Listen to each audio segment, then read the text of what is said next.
When we get to phase 4 and Icecrown Citadel, Feral Druids will be absolutely insane.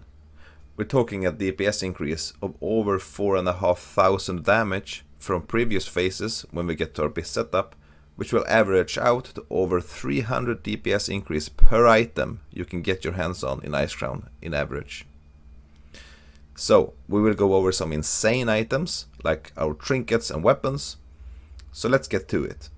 Now before we start, I just want to say that I'm excluding the Ruby Sanctum items here, since Blizzard have not yet confirmed Ruby Sanctum to be released in phase 4, but if they do, I will make sure to upload an updated video going over those items as well. A thing to have in mind is that in this phase, when approaching best in slot gear, we will be over or melee crit soft cap. That means that crit will have lost some of its value in this phase, while haste will have kept all its value in this phase. That means that those two stats will be of similar value, so they can be considered of the same value in this phase. That means that item level of gear will be an excellent marker for how good an item is, since all stats are worth essentially the same, so the more stats, the more powerful of an item. The second thing I want to talk about before starting here is armor penetration. In this phase we're shooting for the hard cap of 1400 rating. That means that our gear must be packed with armor pen in order for us to reach it.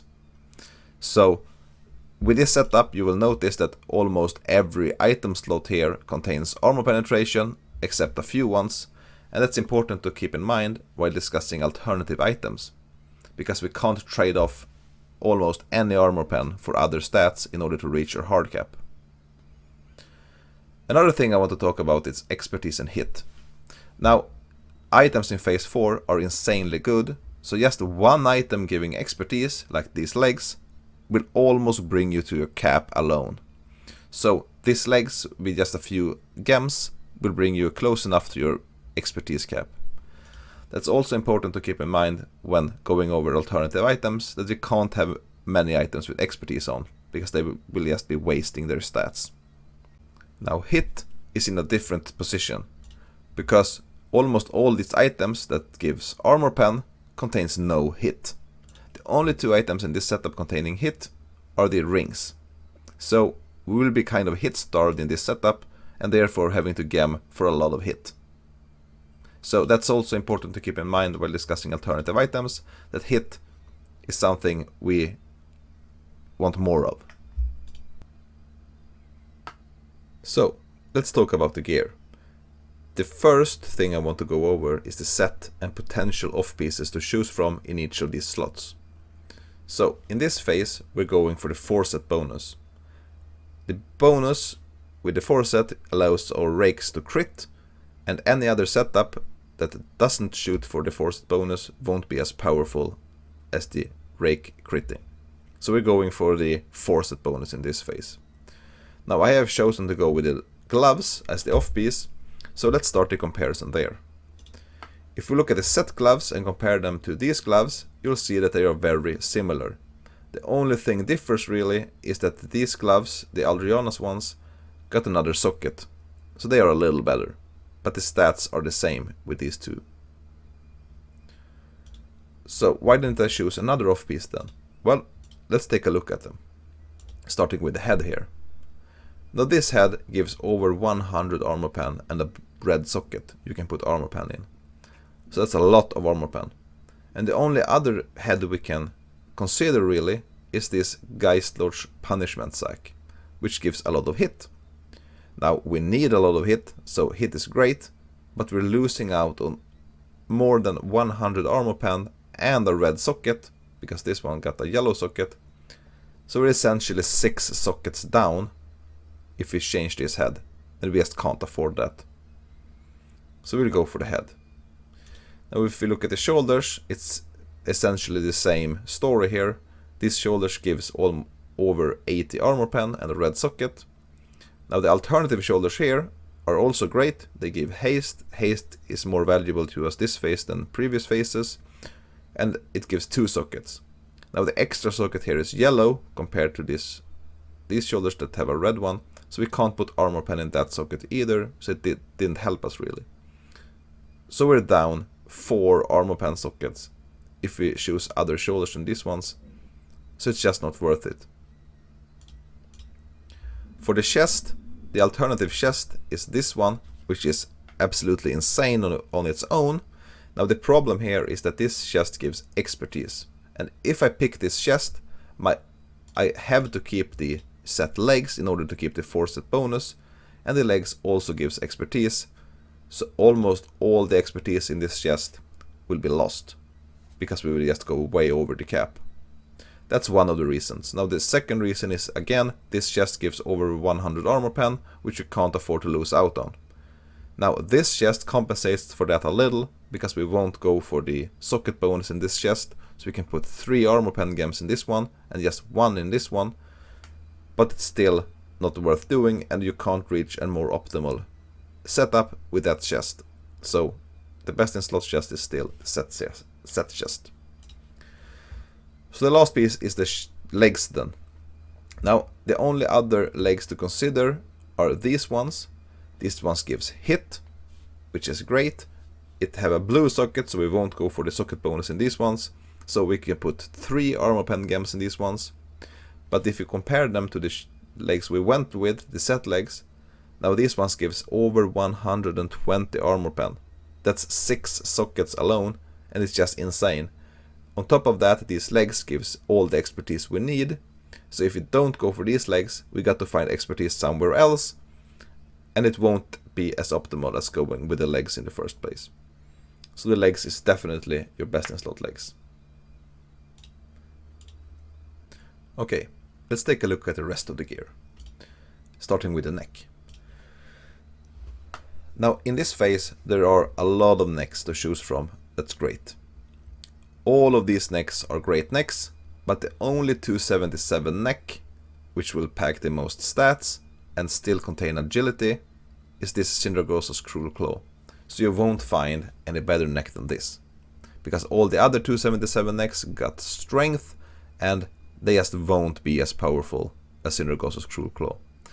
Now there are a lot of necks to choose from here, as I said, so while you wait for this one to get to you, you can choose one of these ones while you wait, and they will still be great. Now for the back, the Trial of the Grand Crusader 50 of 50 attempts back is still your best in slot back, because it fits this setup the best.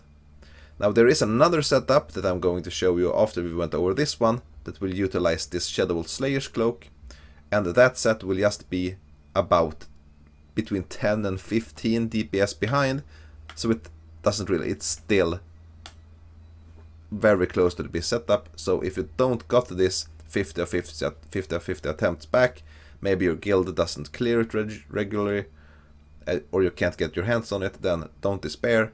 There's a setup that uses this cloak, so don't worry about it too much. But again, the Trial of the Grand Crusader back is still considered the best in slot back. So for the bracers, the only 270 bracers you can get your hands on are these ones. Now this gives armor pen, a socket, and they're just great. You won't find any bracers as good as these ones, so this is your best in slot bracers. For the belt, it's the same story really. The only 277 belt you can choose from is this one. It gives sockets, armor pen. It's definitely your best in slot belt. Now, if you can find armor pen somewhere else and this one won't drop or you won't get it, now the 10-man heroic belt is still great. It gives hit. So if you can compensate for the armor pen, this belt is definitely worth considering as a side grade until you get the best in slot belt. For the boots, it's the same thing. These boots is the only boots that's 277. They give armor pen, 2 sockets. Nothing will compare to these ones. But there are leatherworking boots. Now if you can utilize the expertise in these ones, they are great. You can wear these ones until you get the best in slot ones. Or these 10-man heroic ones that still give armor pen. Now these ones are essentially the same as these ones. They are just a little bit worse. So if you can't get your hands on these ones, now the 10-man heroic ones are great until you get there. Now for the rings, let's start with the reputation ring here. Now this ring comes from the Ice Crown reputation. You get this one as Exalted, and you will get weaker versions of this on the way up to Exalted, but the Exalted ones are the best one, because this one gives a little chance on hit for your 480 attack power for 10 seconds. So this ring will be your best in slot ring. And everyone will be able to get your hands on this one because it's just a reputation ring. So it's just an easy option. Now for the other ring, I've chosen this one that gives hit. Because we lack hit and we can still reach our armor pen cap without any more armor pen, so this ring will be considered your best in slot ring. Now as I said earlier, if you can't get your hands on the back from Trial of the Crusader, you can change that to this Shadow Vault Slayer's Cloak, which will get you a little bit behind on your armor pen, and in that case you can change this hit ring to this armor pen ring to compensate for it, and that setup will be about, as I said, 10 to 15 DPS worse than the previous setup, so it's not a big deal. If you can't get your hands on your back, consider the Frostbrood Sapphire ring your best in slot ring. The other rings to talk about is the Seal of Many Mouths. If you can utilize the expertise again, this is a great ring, but in the best in slot setup, the legs gives all the expertise we need, so we can't really use this ring. So, the only thing left to discuss are the trinkets. Now, the first trinket to discuss is the Deathbringer's Will. Now this might be the most important item to get your hands on in this phase. This is just an insane item that is just hundreds and hundreds of DPS better than the second best trinket. This trinket gives passive armor pen, which is great, and the proc gives either 600 strength, 600 agility, or 600 crit for 30 seconds. It's just absolutely insane, and nothing comes close to this trinket. Just try to get this trinket as fast as you can. Now I've heard rumors that this trinket is the best upgrade for Feral Druids compared to any other class, DPS wise. So there might be a chance you get this one early, and congratulations to you in that case. Now the other trinket to discuss is another story. There are essentially two trinkets to choose from, and they are kind of close in value. Now in this best in slot setup, the best simming trinket is the Whispering Fanged Skull. So that is your best in slot trinket. If you would instead choose to go with Death's Choice, that would be about in my estimation, between 20 and 30 DPS loss. So it's not a big deal. If you got your hands on Death's Choice, then you're pretty much settled. If you want to min-max the last bit out of it, you can go for the Whispering Fanged Skull. If you just can't be asked to go into 10-man heroic Ice Crown on top of the 25-man, then you could skip it if you want, but the best in slot trinket is the Whispering Fanged Skull. Now I think Death's Choice loses a little bit in its value and becomes a little worse trinket, because that lowers your melee crit soft cap even more than the Whispering Fanged Skull. So that might be the reason why Death's Choice do not seem as good as Whispering Fanged Skull. Now, in the setup I talked about earlier, that if you can't get your hands on this back, you change this back to the Shadow Vault Slayer's Cloak, and you compensate for that by changing this ring to the Sapphire ring here.